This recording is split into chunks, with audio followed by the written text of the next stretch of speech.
Hey guys, what's going on? Eric here, and doing something a little bit different this time. I've done wrestling related stuff, comic books, movies, video games, but this time I'm actually going to show you something that something I've been asked to do by a few people, and so I'm going to try just once and just see how it goes. So this will be cooking with Chef Erik. Name could be pending, I haven't officially decided it yet. But we're just gonna get right into it, and today we're doing a homemade fried pork chops and a special super duper side, which we will come up with a little bit later. But to get started, this is my setup: cutting board, knife, sharpener, a marinade setup. Set it back here, just in case you're wondering. I have the marinade sitting in a plastic bag, sitting inside of a plastic bowl. Anybody that doesn't know why I'm doing that, I'm doing it for two reasons. One, for when I marinate the pork chops before we get to breading, I can put them in this bag, seal them away, and put them in the refrigerator. And I can just put this back in the cupboard. No mess, no fuss. Plus, having it in a bowl like this actually allows the bag to hold its shape. So instead of having it just sitting on the counter, and it can get messy if done wrong. The marinade I'm using is, I'd say about a cup of State Fair Speedy sauce, as well as State Fair chicken barbecue sauce. I think they're common all across the states. If not, any kind of Italian marinade will do. I like this stuff. It's more of a speedy marinade. I recommend it on any meat except for beef, because it marinates it really well and it has a good deep flavor.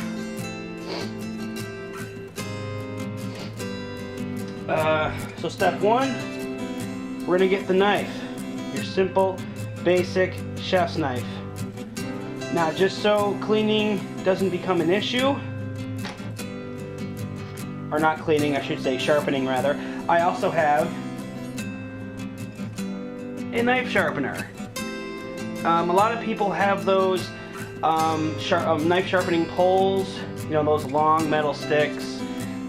They just have at the end of a handle. Those are okay. My only problem with those is that over time, those can really dull, even if you don't use them. I recommend this. I think it's about 10-15 bucks, but if you like keeping your knife sharp, I recommend doing this. It's really simple. You basically are going to fit it over your hand like this, the protective handle and all. You're then going to take the blade. Don't worry, that knife will not hurt you, and you're just going to run it across. You're going to do that. Oh, I don't know. It really depends. If it's been a while since you've done this, let's see, do it between 5 and 10 times. That's pretty good. You can just set it aside. So right after that, I'm using my fingers here. I advise you, if you've never worked with a knife, don't do it unless you're absolutely comfortable with the equipment you're working with. Number one tip for this is work safe, work smart. If you're not comfortable using a chef's knife, and you're just cleaning it, I highly recommend that if you are going to clean it, I recommend you do it that way. Fingertips always facing up and away. This should be the only part of your finger touching it and nowhere near the blade. It'll clean it off just fine. Okay, next step, we're gonna carefully trim the pork. I had mine slowly thawing in its original packaging. I just got it from Wegmans. If you're from New York, you know exactly what I'm talking about. If you're not, whatever the equivalent to you, what are your major chains, that's what it is. These are just your standard typical boneless pork chop cuts, and what we're going to do is we're going to remove this layer of fat right here, because you don't want to eat any of that. Not going to get into a huge demonstration about knife cutting. Those of you who've worked in a kitchen know how to cut a knife. I'm not an expert by any means. However, when it comes to things like this, I would like to think I'm as well trained as I could be. So what we're gonna do, making small cuts, not going so fast. Okay, you're just gonna cut away as much of the fat as you can without taking off a bunch of skin.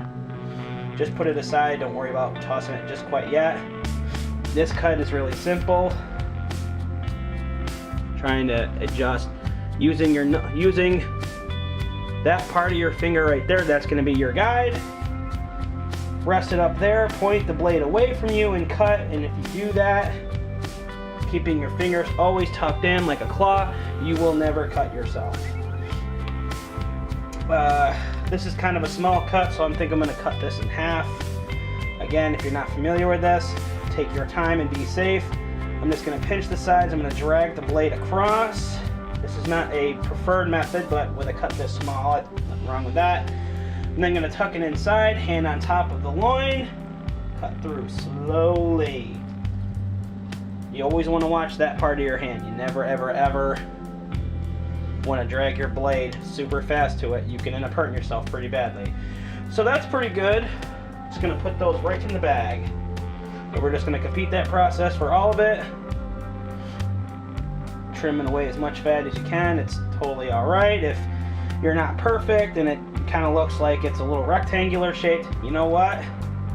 If it looks a little funky, that's fine, because it's going to taste even better and you won't hit any annoying fat and grizzle. We got a little skin here. Just going to cut around it. Pretty simple stuff. Here it's a little thicker of a piece, so I'm just going to butterfly it here. Again, hand right on top. Looking for the middle, you're going to have the blade facing even. And just slowly drag it down the middle. Open it up. Again, slowly down the middle again. And one last time. And beautiful. Not too bad if you ask me. Alright, so I'm going to go ahead and I'm going to finish cutting these up, and then we're going to get to the breading process. Okay, well, the pork had been marinating for about an hour now, and now it's time to bread. As you can see here, the station I have set up, I have a breading station, I have a plate to hold the pork chops after we get done.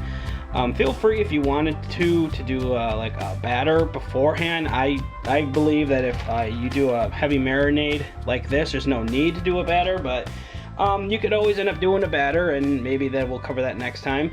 But as you can see, the station I have set up here, I have the breadcrumbs sitting in a plastic dish and a not too big of a dish, therefore like containing some of the madness that will be breading.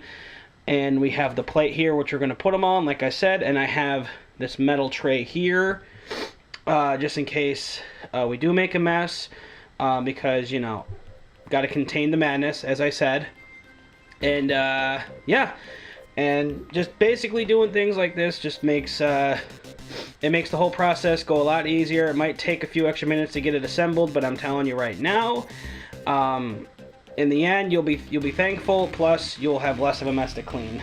So, and we do one hand wet. Just take it right out of the bag, put it right in there. Using your other hand, you're just gonna get in there, move the breading around. There really isn't any perfect method. I personally just pat it down real good, keep flipping it over, make sure get all the sides. Make sure the breading's really sticking to it. Make sure before you're pulling the meat out of the bag or whatever you're keeping it in, that it's got a good amount of marinade on it, because sometimes when it sits, you know, it'll start running off. So again, take the hand that's holding the meat, drop it in, use your other hand. It's always good to do one hand wet, one hand dry. That way, when you try to do both, then basically you're just going to take all the marinade's going to come in here, and this stuff's going to, it's just going to start clumping up, and it's going to turn into a huge mess. Also, it also saves on breadcrumbs, so whatever you don't use, you just sift out, and you can hold on to for a little bit longer. Sometimes I like to mix it up. Maybe I'll toss in like some oyster crackers, and I'll crush those up. Some regular crackers. I've tried pretzels a few times, just putting those right in and just breaking them all up. You know, when it comes to breading, you know, you got to have a little fun. You know, you can't stick to normal stuff. This time I am, only because I'm not doing a batter with this, and I did add a little extra seasoning in here, a little extra flour to help bind it all together better. So that's pretty much going to be the method for this. That right there is about half. Want to make sure it's got everything on there. Put it there. All right, and I'm going to finish it up, and the next step will be deep frying. Okay, we're now at the frying time. Our fryer is up to temp. Between 350, 375 on a small model like this is fine. If you got one that has a big enough basket like this, I'd say do about 2 or 3 pieces at a time. A smaller one, only do 2. So we got our pork over here, fryer ready to go, a plate to put them when they're done, a nice beverage while we wait, and over here we got an ancient family risotto cooking. It's going to be a nice cheesy rice. Been handed down for many years, and yeah, it's something we've become very proud of.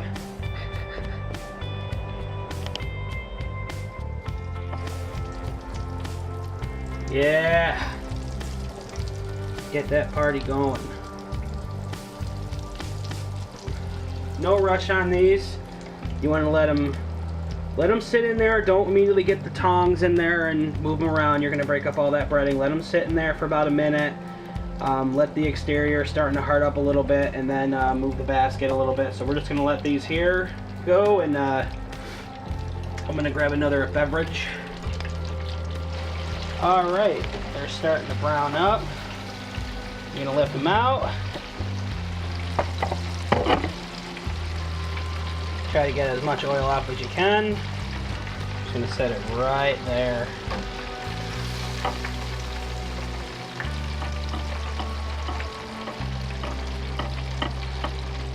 Yeah, don't be in a hurry. Make sure to get as much of that oil off as possible. Just set it right down there. And the best part about it is that even if some of the thicker pieces, even if they sit for a minute, while they're sitting with the rest of the chops, the residual heat is actually going to continue them going, keeping them nice, hot, and moist. And if there's any like thicker pieces, kind of like this one here, it'll actually keep it warm. And if there's a slight pinkness on the inside, it'll actually take care of it. So we're almost done here. Just got a few more to fry up, and then it is dinner time. And this is the final product. Just keeping it simple. Just the cheesy rice, some pork chops. We're gonna sit down with the missus and have ourselves a nice little meal. Thank you guys for watching. For those of you who did watch, if this is a thing I should continue doing, let me know. Also maybe some ideas of stuff to cook down the line. And yeah, you all have a good time, and hope you enjoy.